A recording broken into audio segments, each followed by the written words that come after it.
Hello and welcome to the Science Fiction and Fantasy Marketing Podcast, the show where we help you establish your author brand, increase the size of your audience, and sell more books. I'm Lindsay Baroker and I'm here with Jeffrey Poole and Joe Lalo. And this week's guest is Phil Tucker. He's been switching from doing vampires to an epic fantasy series, and it's been selling really well, so we're going to ask him what he's been up to. And let me go ahead and read your bio real quick, Phil. He's a Brazilian Brit that currently resides in Asheville, North Carolina, where he resists the siren call of the forests and mountains to sit inside and hammer away at his laptop.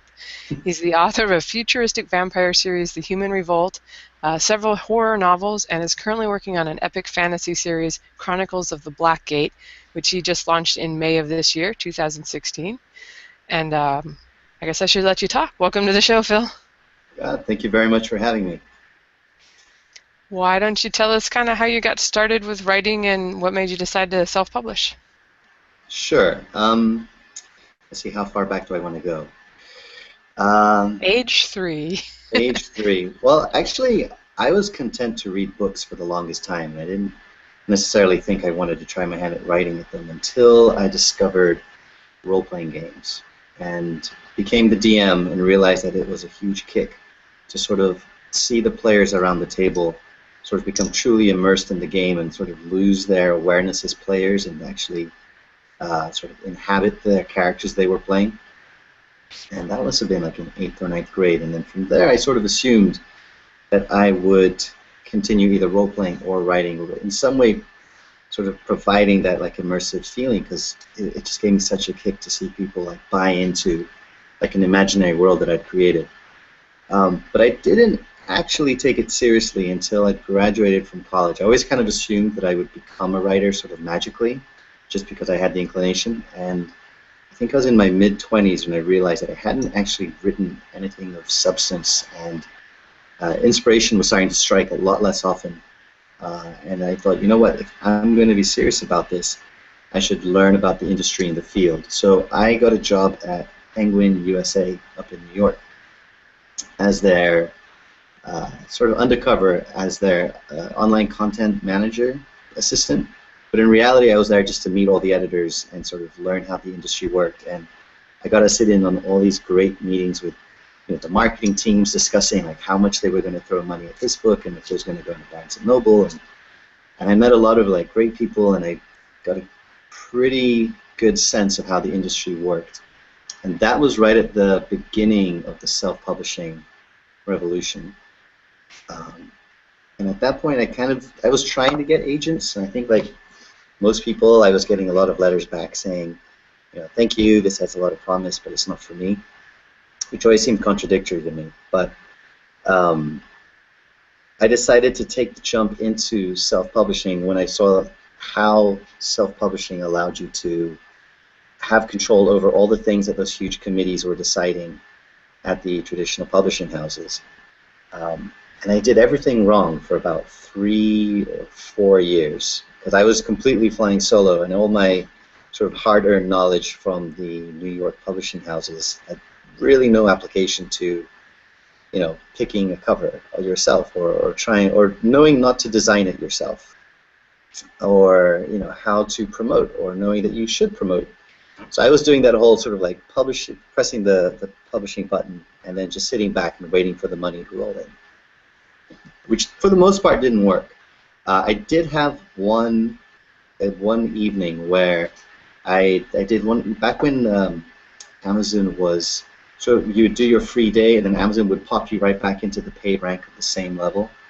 Those were some good days. But I had one night where I think it was New Year's, by pure luck, I promoted my book and I got it up to like number 12 on the free ranks, and then it flipped over to paid on New Year's Eve. And I think for 3 days I was sort of riding high, and I thought my life would change forever.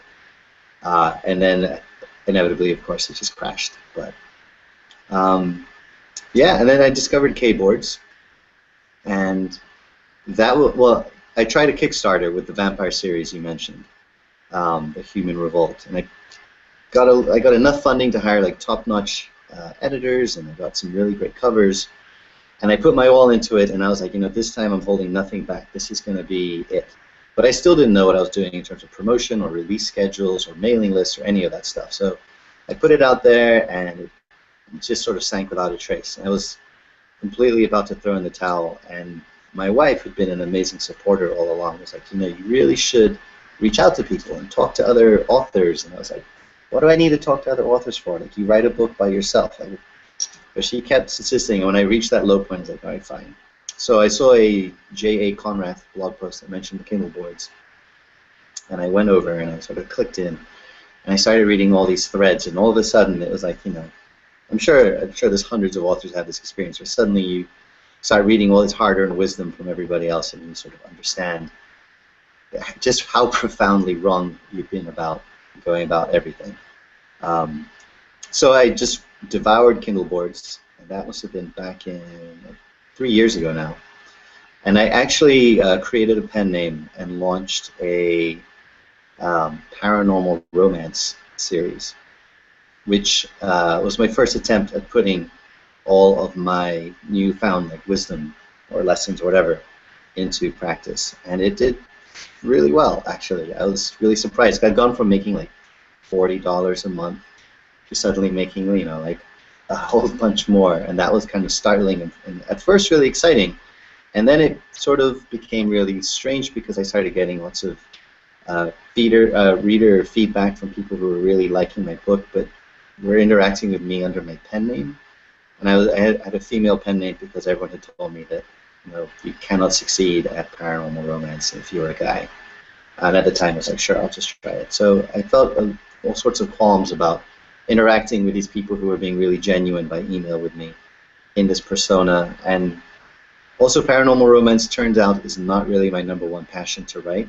So even though I was doing well, I just burned out after about a year. So I think the quality of my writing started to suffer, and I eventually decided to throw in the towel, even though I've got box sets still being promoted through Facebook that are doing well.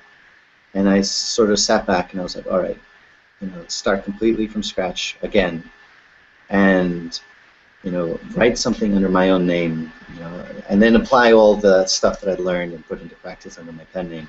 And that's when I decided I came up with an epic fantasy series, The Chronicles of the Black Gate. And I sort of had that sort of resolve to once more do it, absolutely the best that I could, and hold back nothing. So, yeah, I launched the first book in May, and it's been actually doing really, really well, and I'm really excited to see where it's going, and it's growing, and I think I finally hit that combination of applying everything that I'd learned with writing something I'm really passionate about. And that's kind of obvious, I think. But it took me a very long and circuitous road to get there. Awesome. Yeah, I think that's the truth for a lot of us. I mean, some people kind of get the right to market thing early, or they just happen to like what is popular in the market. But I think most of us have a few series that we start before we maybe figure things out and are able to make it work. I am curious, in working at Penguin, did you make any contacts? Did you you said you still had to hunt for an agent? You can just be like, hey man, I'll SEO your blog if you take a look at my book or whatever. Well, I thought I did, and it was interesting because I'd written at the time sort of a demon hunting urban fantasy called The Grind Show, which is an awful name and just goes to show how little I knew about marketing and promoting my books. I don't even quite know how to explain why I picked that title at this point. But I had showed it to a couple of editors because I came up with this feature for the blog, the Penguin blog, that was just getting off the ground, and I pitched it to my boss, and I was like, why don't we interview editors from all the different imprints and ask them to talk about themselves and the business and what they're looking for in a manuscript, which obviously had a little interest in. But she thought it was a great idea, and I immediately ran to Ace and Rock, and they were really enthusiastic, and we profiled a bunch of the editors, and I became friends with a couple of them. And one of them agreed to read the manuscript for The Grind Show, and I was really excited. And she was really nervous because she was really scared it would be awful, and then she'd have to politely talk me down, and then that would just be really awkward at work. But she was excited about it, and I thought for a while there was some promise, and then she sort of escalated it to a higher level editor, and I was sort of waiting in the wings, sort of trying to play it really cool and not ask any questions and just continuously wait and show that I'm a professional. But I think the higher level editor never actually looked at it. And so eventually when the time came for me to leave Penguin, I had a slightly awkward moment where I told my friend, like, hey, can you at least get me to this person's office so I can just ask them point blank what's going on? And then I got in there, and I had this really surreal conversation where the editor was just telling me about her vacation and the Greek islands, and clearly dancing on the fact that she had not read the book or even looked at it. And then I, in like a moment of like, I don't know, I just couldn't point blank say, did you even look at it? So I just talked about the Greek islands with her for half an hour, and then I left like totally crushed. Um, and my friend was really, she was chagrined, but in the end, it did not necessarily open the doors I'd hoped it would. Though for a couple of months there, I was really excited. I was sort of on the up and up, and it really found it sort of a back door to getting your manuscript looked at by editors. Yeah, it seems like that would be a good way if you're like a computer guy, like, hey, let me get this job here, and oh, by the way, I secretly want to be a published author. We won't mention that. That was sort of the covert plan. Almost worked out, almost, but just missed it by a hair. All right, I do want to ask you more about your fantasy. I am curious though, when you were listening in on some of those meetings, did anything like disillusion you? Like, I think that so many of us have stars in our eyes when we, about how traditional publishing works and how awesome it's going to be, and then for some people it is, but I think from what I've heard, there's a lot of like, oh, they just take what's selling that month, or they have slots for A, B type of novels. Were you like excited to keep trying traditional publishing after that, or did you think, oh, self-publishing might be more fun? I've sort of complex feelings about it, because the people who were in those meetings, for the most part, genuinely had a lot of passion for what they were doing, and really wanted to find like great books and see them succeed. And some of them, who became my friends, kind of shared the salaries they were making, and they were clearly not in it for the money. They were there because they genuinely loved books.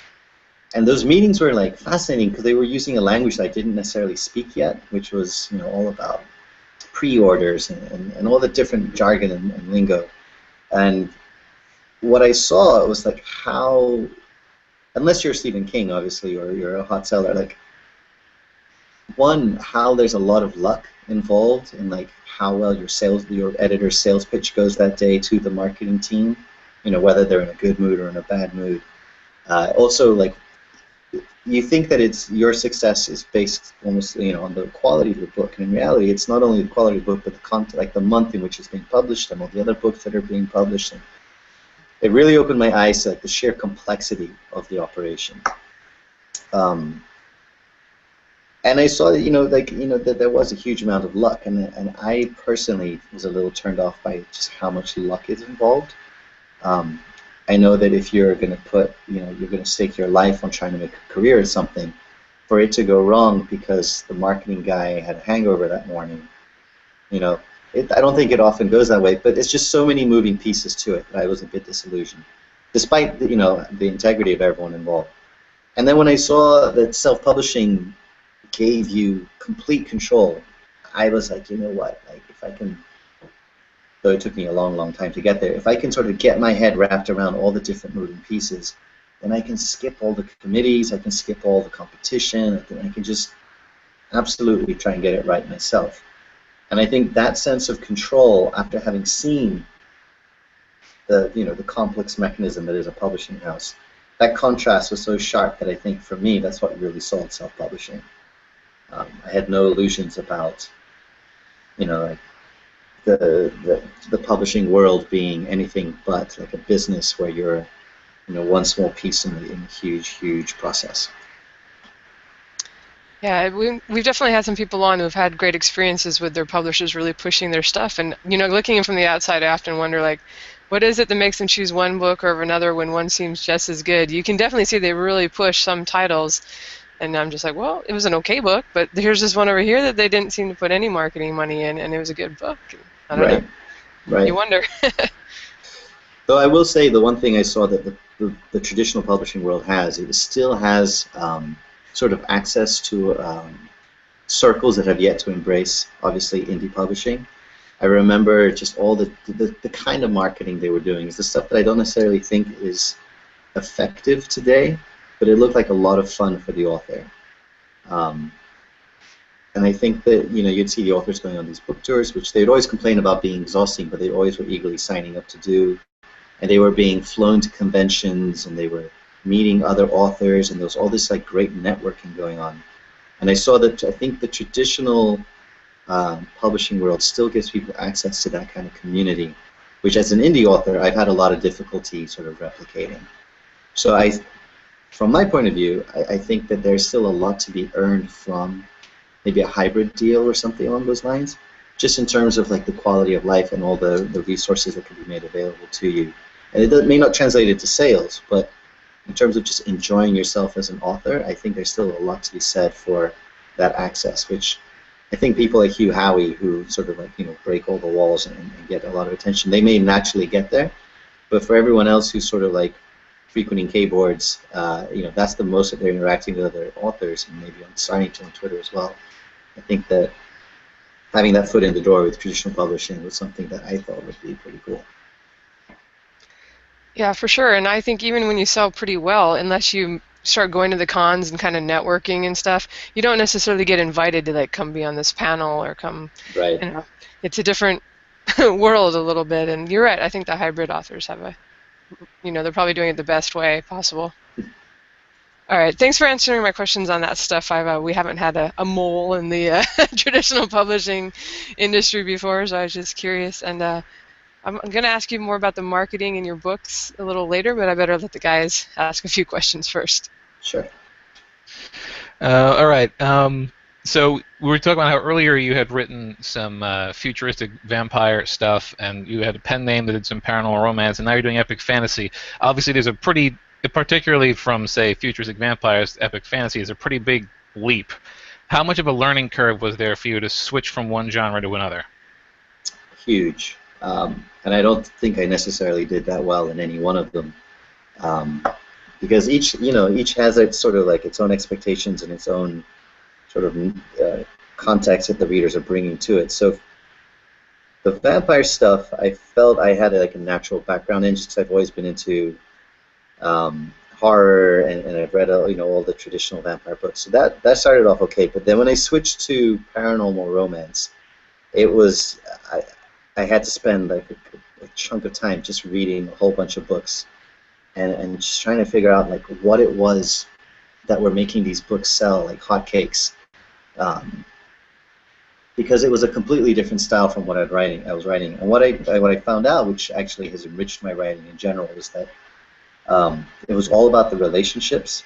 So my books before that characters had relationships with each other, not necessarily romantic ones, but everyone's talking and growing as characters. But I was primarily plot focused. So I'd come up with like a page-turning plot with a lot of hooks and cliffhangers, and I'd just explode through it. But the character depth wasn't necessarily a focus. And I had to really shift gears going into paranormal romance, where the plot is almost incidental. And I wrote maybe like 3 miniseries under the paranormal romance where I was getting it wrong.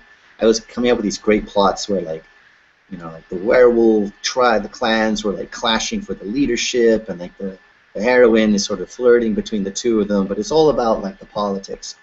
And I think people who picked it up were like, what is this about? I don't see anyone like gnashing their teeth over the inability to like hook up with each other.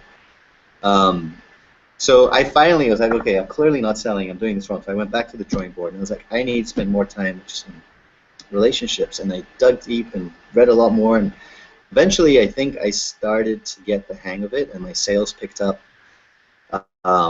People started, writing in and saying how they were enjoying the relationships, and only then did I realize that my previous interactions with my characters had been plot-driven. I thought they were great before, but that was a huge transition, which I think really benefited me.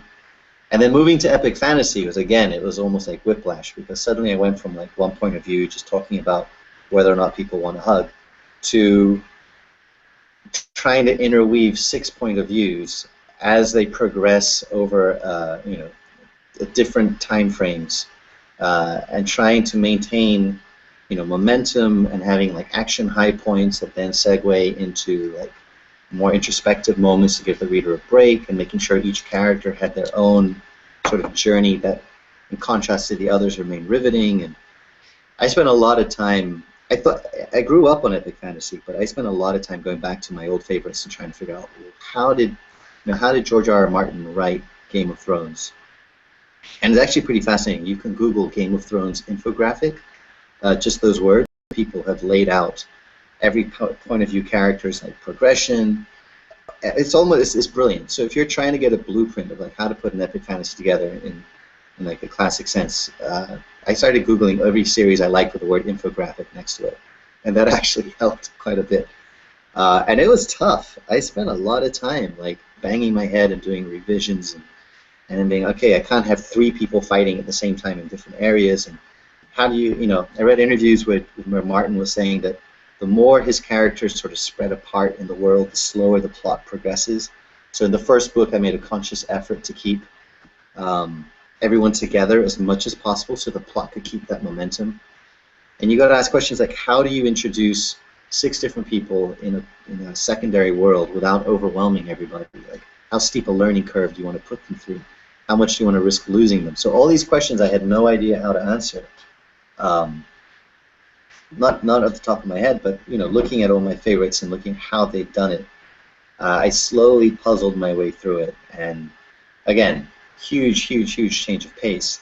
But I managed to bring what I'd learned before in different kinds of writing to enrich the epic fantasies. And I can definitely say that if I hadn't done the paranormal romance, I wouldn't have put half the emphasis that I have done on the relationships, which in turn have proven over the course of this series to be the real engine that drives. Even though I've got this huge epic plot, what raises the stakes for the readers is the character's own emotional investment.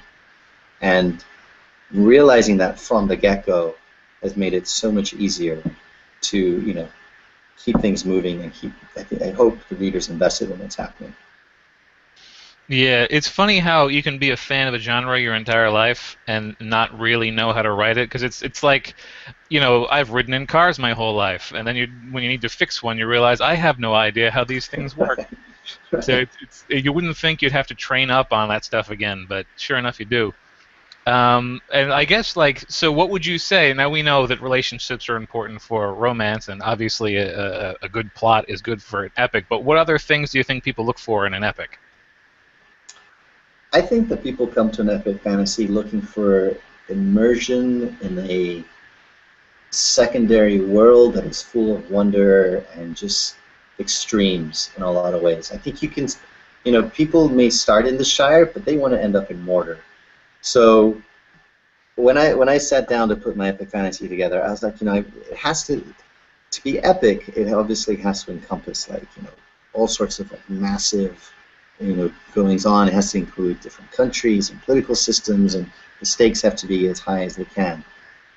But you also need to step back and look, okay, what is wondrous about this series? Like, what is the cool factor? What is unique? It's really hard to do unique, but how am I blending these different elements together so that this is going to stand out from all the other books?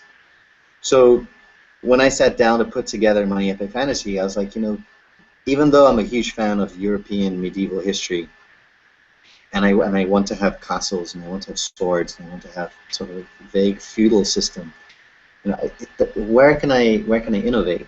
Where can I sort of take that, take the liberty that writing fantasy gives you and run with it? And so I came up with this idea for an empire that is not geographically bound into one entity. It's actually connected by sort of teleportation portals that allow it to exist all over this globe. So it'd be as if the empire were united. Say in our world, it'd be like if Moscow, New York, São Paulo, and Istanbul were all part of the same empire, but you couldn't actually walk from one of them to the other. You had to reach them through these gates. And I was like, and I think I've seen that.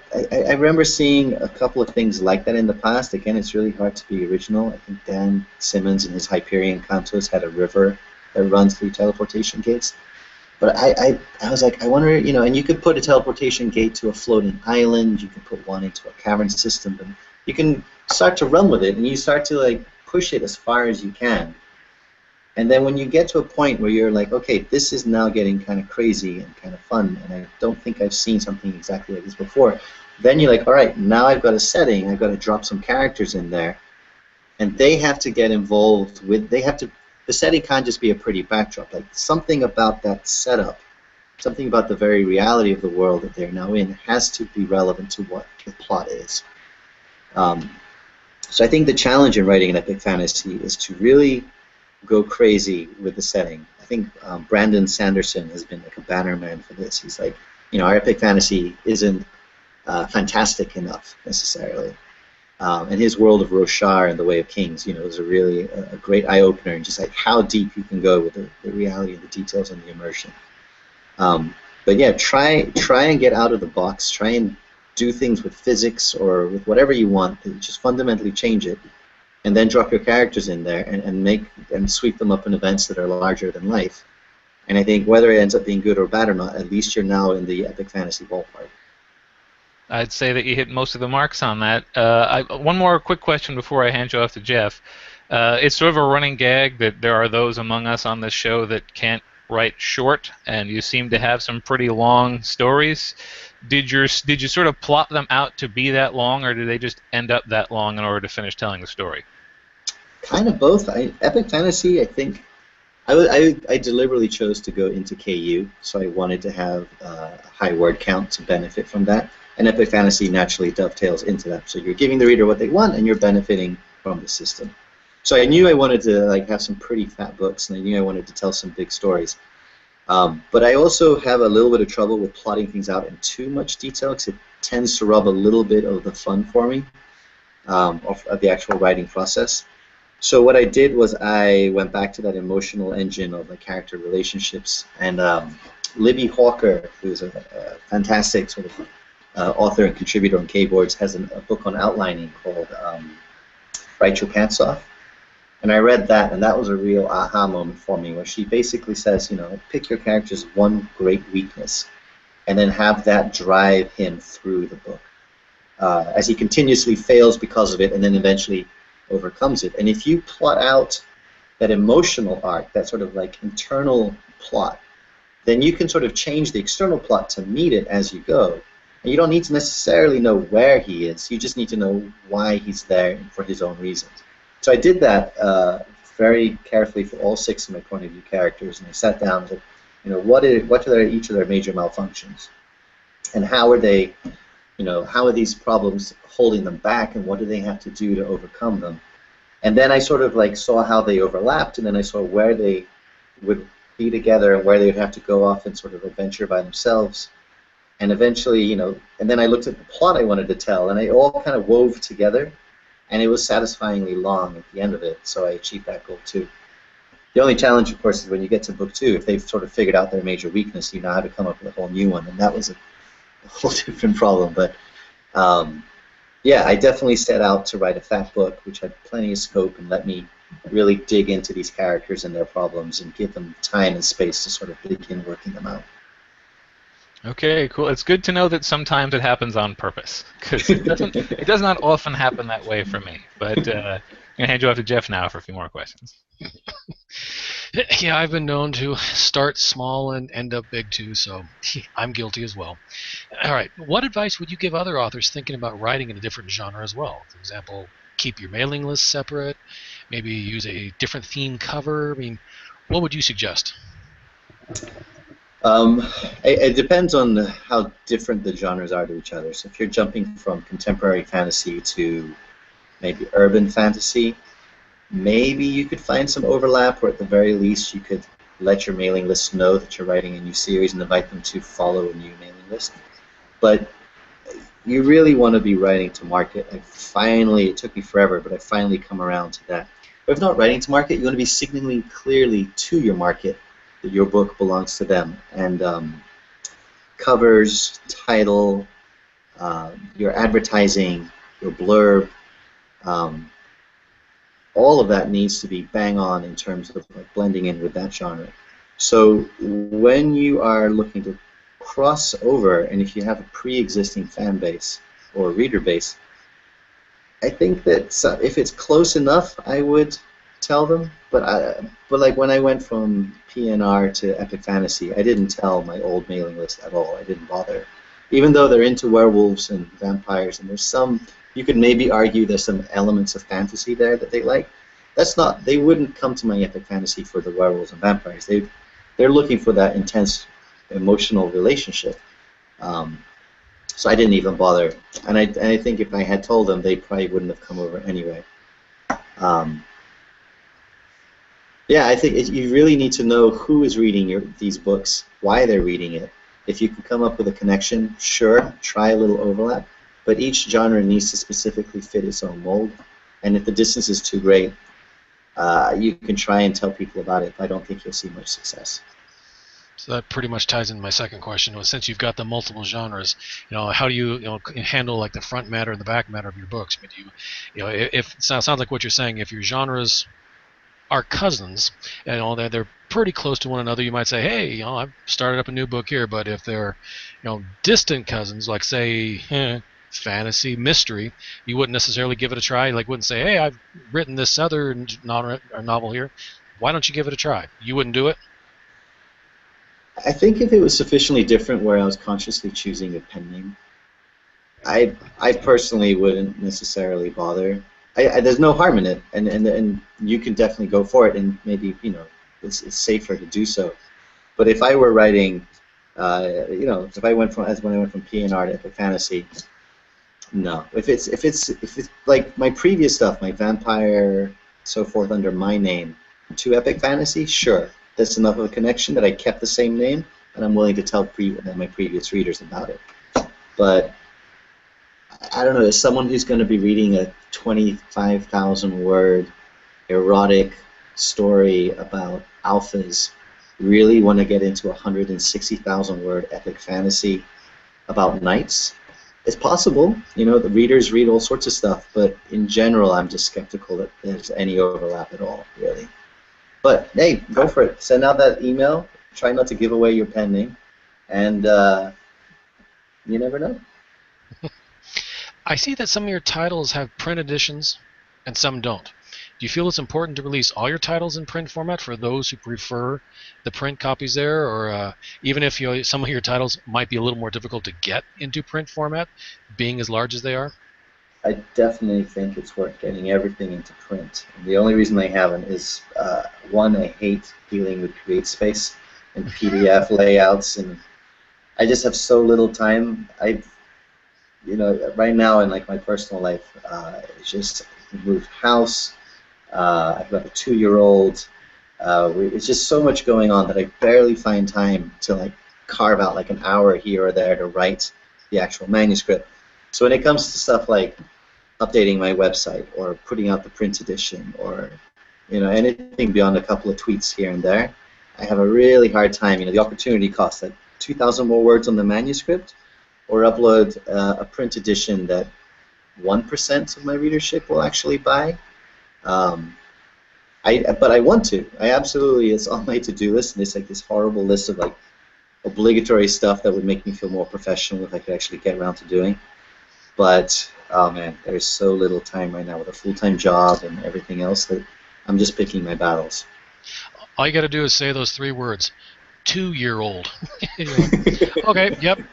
No free time whatsoever. Got it. Case made. I'm surprised you didn't have enough time to actually write as much as you do with having a little kid running around. It's actually pretty simple to do. You just stop watching TV, you stop reading books, you stop playing video games, you stop gardening, you stop cleaning the house, you stop doing anything and everything else. Like I grew the beard so I didn't have to shave. You just cut corners wherever you can. You get up early, you go to bed late, you drink a lot of coffee, and you just have to want it, basically. My friends are like, oh, did you see the new Star Wars? And I'm like, no. They're like, how did you not see the new Star Wars? It's like a massive cultural event. And like, I was writing, like, that's the only way to do it with a 2-year-old. Yeah, I hear that. I can't necessarily relate to that because I don't have any kids, but I watch my families and their kids. I'm just like, and I watch how much energy these young kids have. I'm like, oh my God, that'd probably drive me insane. Maybe it's a good idea I don't have kids. So, All right, let me hand you over to Lindsay. She's got some marketing questions for you. Great. All right. Well, I'd like to know, because your books are quite long, I looked at the first one in the Epic Fantasy series, and it says 622 pages on Amazon. But you released that in May, and it looks like you released book 2 in June, and then I think there's a prequel in there too. I'm guessing you were storing up a little bit, or what was kind of your plan with launching, and how did that go? What I sort of saw and through my own experience with releasing the PNR books, and also heard like general wisdom on keyboards, was that you need momentum if you hope to get anywhere. And so I decided that I was absolutely going to just make it happen and publish at least every 2 months on this series. And I've also heard so much backlash against like George R. R. Martin or Patrick Rothfuss, who like their next book is taking 5 years to come out, and despite how much everyone like adores their work, there's all this like passive and sort of like aggressive, like why aren't they publishing what I want to read right now? And while I don't think for a second I'm going to have anywhere near that sort of impatience with my books, I just know that when readers get into something they're enjoying, if you can feed them while they're actively hungry and looking for it, that's how you grow. So I decided deliberately that I was going to try and publish every 2 months. And I think I started in November brainstorming book 1, and I did world building and plotting and learning how to write epic fantasy for like 5 or 6 months. And then when I finally all the pieces clicked, I wrote the whole thing in about 3 months, 2 months. My beta readers had it for about 3 weeks, and they're amazing. It's like some of my best friends who are really smart and were able to point out all sorts of mistakes and problems I made. And then I sent it off just for a quick copy edit. I didn't have a developmental editor, and I published that in May. And then I just hit the ground. I went right back to book 2, and I wrote I carved out time, and I wrote that in about a month. Sent it off to the beta readers and the copy editor, and published it on July 15th. I am now about, the prequel's only 12,000 words, so that was pretty quick to do. And that was done as a incentive for mailing list signups. At the back of book 1, there's, a la Chris Fox, like, what a free prequel, and I deliberately left a question unanswered in the main book. That didn't ruin the plot, but I hope people would be curious about. And so it's worked pretty well. I'm getting about 10 signups a day. I remember Chris saying in like one of his interviews that he averages about 20. So I'm not quite in his ballpark, but I'm pretty happy with how that's working. And then book 3 is now about 80% done. My editor is expecting it in 12 days, which is kind of a little frightening because my characters, like their relationships are starting to get really complicated, and they're wanting to spend a lot of time talking to each other about what's going on. And I'm like, guys, we need to get to the final battle. We need to like defeat this. We need to go, and they're like, no, but this really had a powerful impact on me, and I need to sit with my friends and talk about it. And I'm like, oh god. So now I'm looking to be about 60,000 words over my estimated outline goal. And I think I can do it. I just need to write 8,000 words a day from now till the 12th. So it's a little nerve-wracking, but worst case scenario, I'm just turning in my manuscripts a bit late. But I didn't necessarily write the books first and then plan to release them in quick succession. I am just writing as fast and hard as I can to keep up with my own schedule. Yeah, it's a little challenging. I've definitely had the same experience as the series goes on. I always end up, like, I may start with only 2 POV characters. I don't usually do epic fantasy with like 8. But by the end of the series, you've got all these characters, and then I end up with like 6 POVs, and suddenly it's ballooning way, way longer than the first ones. It's a challenge. Yeah, for sure.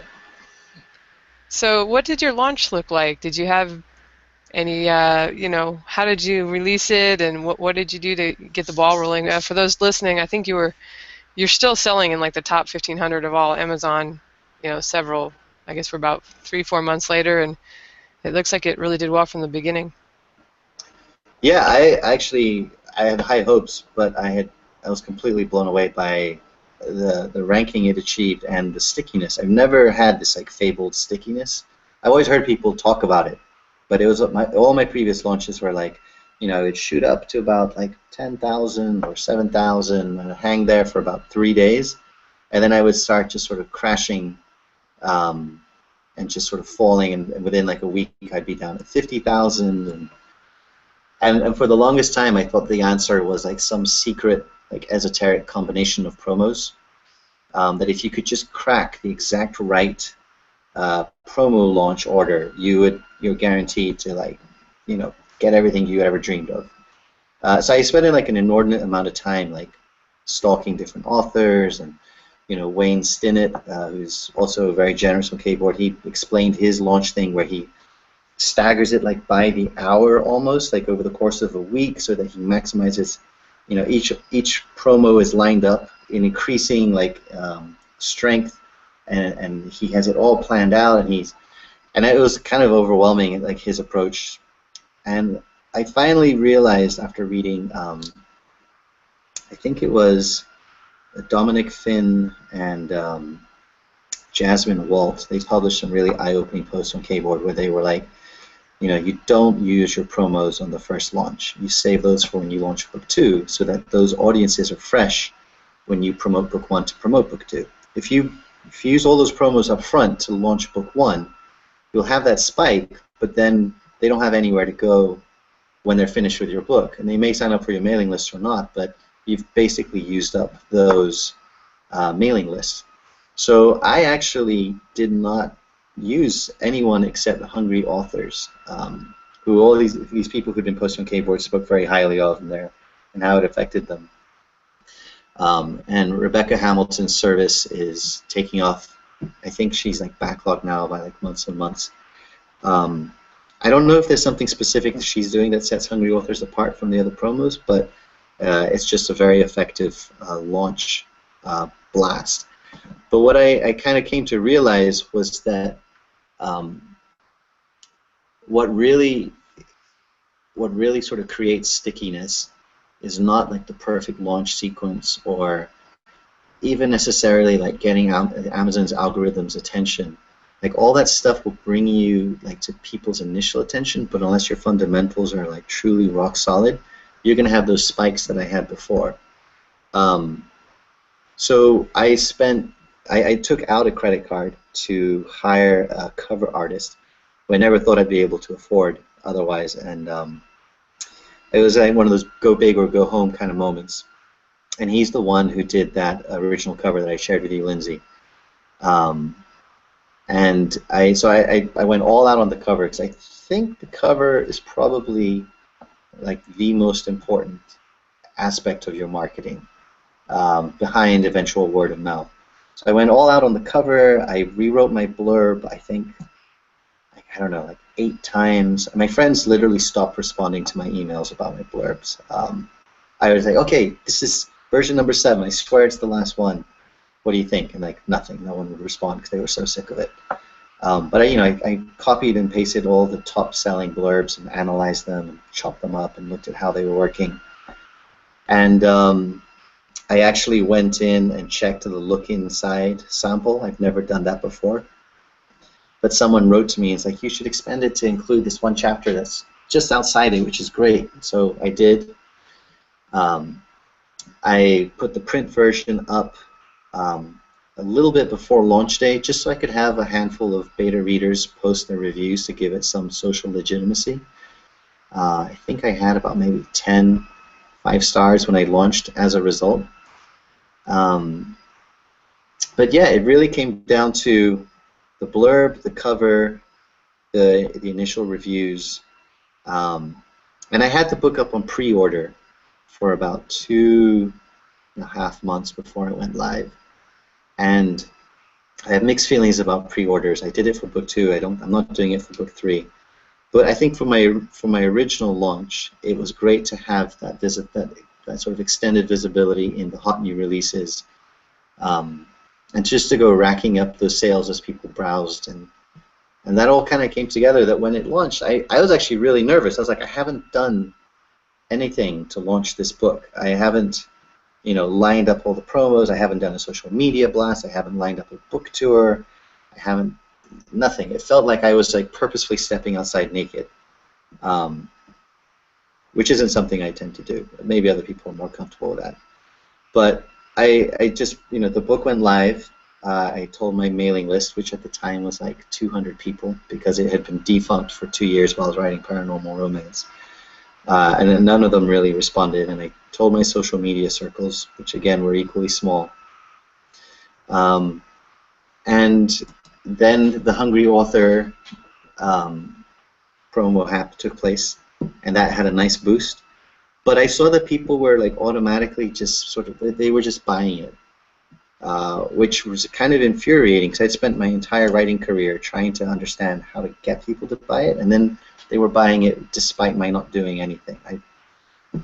Which is great, but also like really, like I guess it was always on me to have mastered those fundamentals, and I guess I'd never had or gotten close enough as I'd done with this one. So the launch actually was really nerve-wracking, and it did well, and then it went up into the ranks, and I was hanging around the thousands, and I was watching it anxiously, expecting it to crash like every single day. I was like, all right, now it's going to be 2,500, and then it stuck. And then finally, I think the other thing that really helped was I enrolled the book in Marc Lowrance's self-publishing fantasy blog-off. I don't know if you've heard of that competition. That's where like 300 different self-published books are entered into a competition where 10 different prominent science fiction and fantasy bloggers each read 30 and pick one to move on to the next round. And they provide reviews, and there's social media attention, and it's just really great publicity. And I was really fortunate in that I got a pretty amazing review, kind of like I wanted to hide under my desk when I read it because it was so nice. But I was picked out of my group to go on into the finals. And that caused a lot of sort of like organic word of mouth. And then a friend posted that review to Reddit Fantasy, and then that got a whole bunch of commentary over there, and then it just sort of, I got some organic word of mouth stuff, which was really, really great, but nothing had planned. And then the books was starting to slide, and then I launched book 2, and I think book 2 is the real marketing trick. You can do whatever you want with book 1, but it will start to slide, and unless you've got book 2 lined up, you're gonna fall off the edge of the world. And then book 2 came in, and it just shot book 1 right back up, and book 2's been hanging in the thousands, and book 1 for a long time was in the 700s, now it's in the thousands. And that's why I'm like killing myself to get book 3 ready, because as those two are starting, book 1's now gone over the 90-day cliff. And I can tell that it's starting to slide. So now is exactly the right time to launch book 3. And I'm going to, fingers crossed, to get a BookBub for book 1 as I launch book 3, and hopefully just sort of like pick it all back up again. Yeah, it sounds like a good plan. Did you start out, it looks like you've got them at $3.99 now. Did you start with the 99-cent launch, or did you go $3.99? That's right. Yeah. I went with the pre-order for both book 1 and book 2. They were pre-order at 99 cents. And then for like 4 or 5 days after launch, they stayed at that price to get that boost. And then I switched it to the $3.99. Were you nervous at all when you made the switch that that the rankings would drop? There's so many books in the Epic Fantasy bestseller list that are going for $3.99 or $4.99 that I actually felt pretty good about switching, because I think if I'd kept it at 99 cents, people would sort of be giving me like a funny look, be like, why is he selling for so little? Like, what's wrong with it? If I had been in the paranormal romance, I would have been, probably would have gone at $2.99 at the highest, and I would have been really scared at that point. But I think the Epic Fantasy crowd is used to shelling out $3.99, $4.99 for a fat book, so I felt relatively confident that it wasn't going to rock the boat too badly. Yeah, it's definitely a good idea to look at what's typical in your genre as far as pricing. I know some of the romance genres, a lot of books will sell at 99 cents, and they're like using Kayuu to make it profitable. Right. And I imagine for you probably love Kayuu borrows at 600 pages. I wonder, are you making more from the borrows, like a full read-through, than you are from the sale? It's about the same. So Kayuu is doubling my income right now. Actually, I think I probably get Some days I'm just looking at my income right now. Someday I average about 60% KU, 40% sales.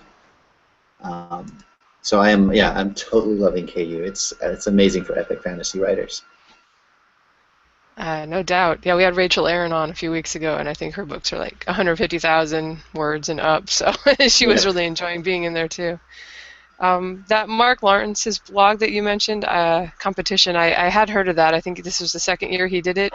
Right. Do you know? Is it gonna continue on? If like, I will think there be another so. one? Yeah. I think so. I think he is a huge proponent of sort of giving indies like a spotlight, and he's himself has been pretty impressed with some of the books. He hasn't read mine, but I know he's read a couple of other books like Josiah Bancroft's who was in my group. He was like my co-finalist. Mark's read his stuff and is blown away.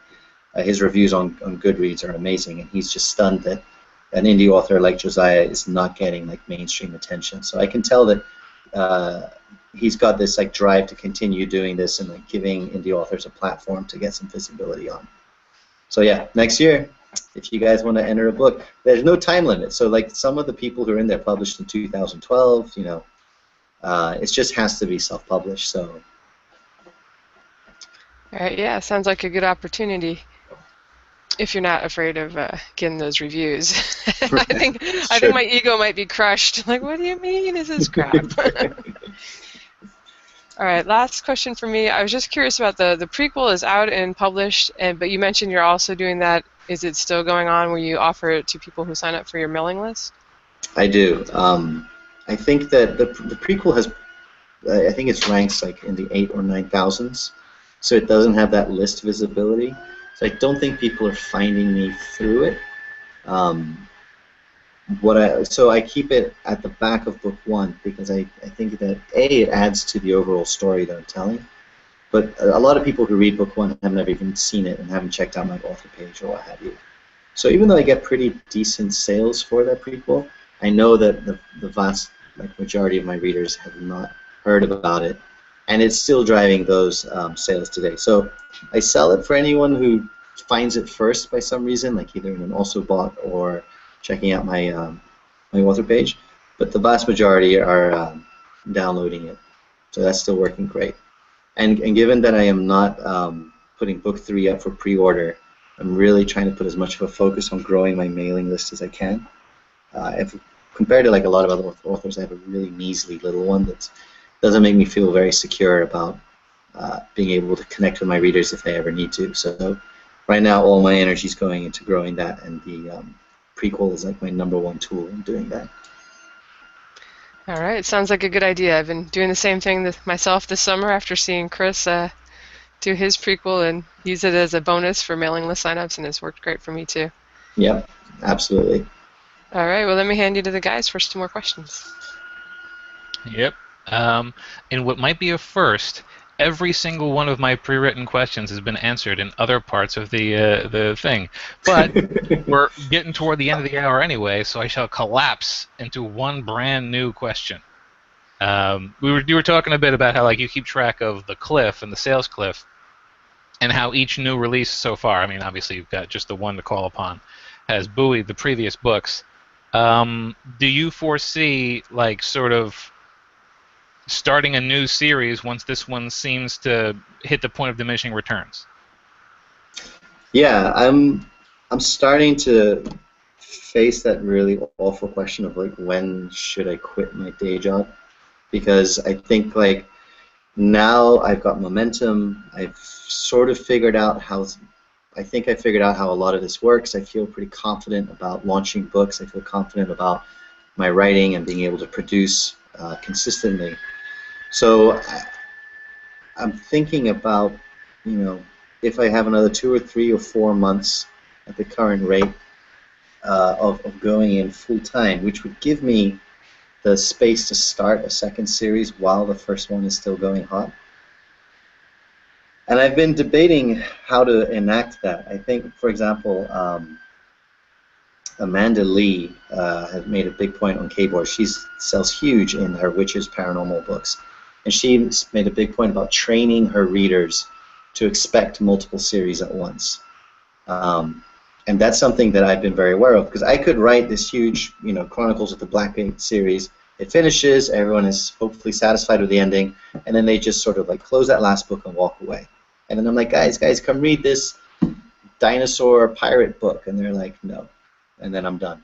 So I really am sort of trying to take a page from Amanda and like figure out, once I publish book 3 and I've got my readers kind of locked in, they're about 500,000 words, almost 600,000 words into the series. I think at that point they're committed.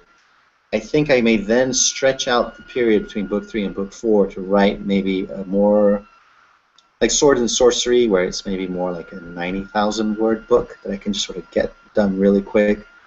Or maybe try like a dark fantasy series. I've got an idea for something that's Jack Reacher in Mordor, which would be just sort of like short, punchy, like extremely violent, kind of like The Black Company, and it's just basically him tearing shit up for 60,000 words. And then I would go back to my big fat book. But then hopefully the people who are waiting, like, oh, I enjoyed this little thing, and then I release the next little one, and now I've managed to get 2 series going at the same time. And I think that is essential for long-term success, because then the people are stop thinking about the books and start thinking about the author. I'm really awful at branding myself, but I think the key to long-term success is people want to go read Stephen King. They don't want to go read X book series of his. And I think being able to make that jump where people are no longer, where's the next Ascendant Empire book? Instead they're like, where's the next Phil Tucker book? If you can get them thinking that way, then I think you've locked into like longevity as an author in that genre. So books 1, 2, and 3, they have to come out fast. You have to hook them. You got to build that momentum. You got to really make a splash when you arrive. But between book 3 and 4, I think that's like a sweet spot for you to then insert something quick and like hopefully very tasty that the people will read. They won't resent you for delaying book 4 too much. And then you start opening it up to like, and then when you go wrapping up the first series, your second series is now really going. You close the first series, they're now stuck in the second. And you then introduce the third, and you just continuously leapfrog that way. So that's if I quit my job, because right now I do not have the time. But it's just really tough. Like, when do I make that bet that I can transition into writing full time and get these multiple series going, as opposed to giving up that security blanket. With a toddler in the equation, it's a really tough call. Yeah. I mean, heck, it was a tough call for me and I'm still just me, So, I will say, however, before you take that leap, you should I want to say, if you can see if you're actually able to quadruple your output just because you have quadruple the time, because I found that while I had plenty more time once I quit, I didn't have that multiple of word output. I just have so much juice in a given day. Yeah. So that's my 2 bits on that.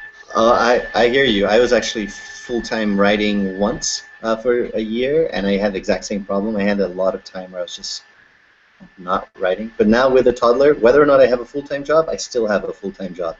So I will still be carving out the time regardless. So I think that will keep me motivated. Yeah, I would say it would be a very strong motivator. Right. All right, well, that's it for my questions, so I'll hand you off to Jeff for the last few. Alrighty, yeah, it's just like Joe. I've got one that's already been addressed. I don't need to worry about that one. Do you have much presence on social media? I mean, do you have any favorites you like to use and some you like to stay away from? I have a very sort of conflicted relationship with social media, where like I'm not a natural. I don't naturally think, oh, I've got to tweet that, or oh, I got to Facebook post that. And up until this point, I had nothing really of interest to share or say to people. So I was basically like logging into Twitter and scrolling in a desultory fashion and then logging off without enjoying it.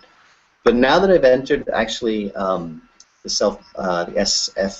SFPBO, I keep getting that wrong. I've actually seen like conversations starting up with authors, and I'm starting to reach out and connect with people. And for the first time, I'm actually enjoying social media for the community aspect of it. And that is actually proven to be great. I am awful at social media in terms of promotions or or networking for my books or driving sales and I don't think I ever will use social media in that way. I know some people are great at it and they maybe drive sales, but for the most part, the impression I get is that you should just use social media to be yourself, connect with people, and talk and have random, silly conversations. And then if a reader wants to talk to you through that channel, great. But if they don't, that's fine. And having not done anything on social media since May, really, to promote my books and seeing no negative consequences, I don't think I'm going to sort of lock into like a productive tweeting schedule where I'm like linking to my books or any of that stuff. And I think that would just annoy people. So I'm tentatively easing my way into the social media pool and like saying hi to people and being pleasantly surprised when they say hi back. But that's about as sophisticated as my social media plan is at the moment. Okay. And my last question for you, I enjoy answering or making people answer this. What advice would you give yourself if you're ever given a chance to chat with a younger version of yourself? Oh, I would sit myself down and be like, okay, listen. First of all, you need to live more. You need to like stop reading like just in your genre and read more widely. Read sociology, read history, read psychology. You need to also just really focus on the writing and stop thinking there are tricks or shortcuts.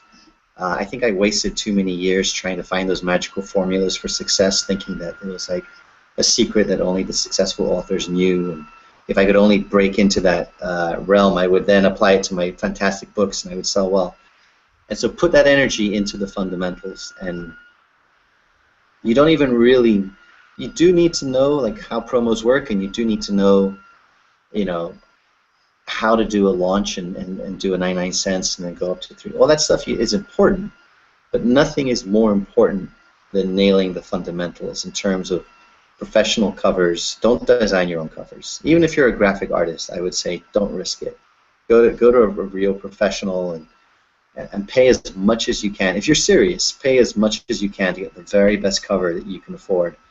And then just, you know, like hone that blurb into like a glittering piece of perfection. And study and make sure that you're branding the book in the way that the genre needs. And if you put your energy into that stuff, then you will see the stickiness and the longevity that you're hoping for, versus like mastering the promotions and getting an amazing spike up to say rank 100, and then 2 weeks later falling off the map. So I would pull myself back from like ceaselessly studying keyboards for those tricks and just be like, look, just write the best possible book you can. And don't write for money. Like the whole PNR thing was very educational, but now I see it almost like as a wasted year and a half in some ways. But that's never going to grow. I'm never going to develop that further. That career is ended. So I would have said just really dig deep in epic fantasy right from the get-go and write the book that means the most to you, that you can then pitch and market professionally once you've got all those fundamentals mastered. Good advice. Yeah, we usually hear something similar. It's like, yeah, go back and do this, stay away from this person, do this. But all right. Okay, let me hand you back over to Lindsay. We can go ahead and wrap this up for you since we kept you a little bit longer than an hour here. All right. Yeah. Well, thank you very much for coming on tonight. And why don't you tell us where people can find you online, and if you want them to check out your first book or what they should, where do you want them to go? I would honestly, because my website is so poor and my social media presence so haphazard, I would just tell them to go onto Amazon and put in my name, Phil Tucker, Phil, Tucker. I'll come up, and you'll find my books under my Amazon author page. That's probably the best place to get started. And then if you actually want to learn more about me or anything, you can jump onto my webpage and read my bios and stuff. But I would cut straight to the chase and go to Amazon. All right, that's a good selling point of your website there. If you absolutely must learn more about me, you can, at your own risk, visit this site. It's not advisable, you didn't mention. But transientme.com. All right. Well, I will put the link in the show notes. We are episode 96, just in case anybody wants to take that risk. Or I'll put your link to your author page on Amazon. All right. Thanks so much for joining us, and I hope good luck getting book 3 done. 8,000 words a day. I'm sure you can knock that out there. Yeah, you can do it, Phil. You can do it. We have faith. Thanks, guys. It's been great. All right. You take it easy. Thanks for all the info. Okay, take care. All right, thanks for Bye-bye, listening, everybody. everyone.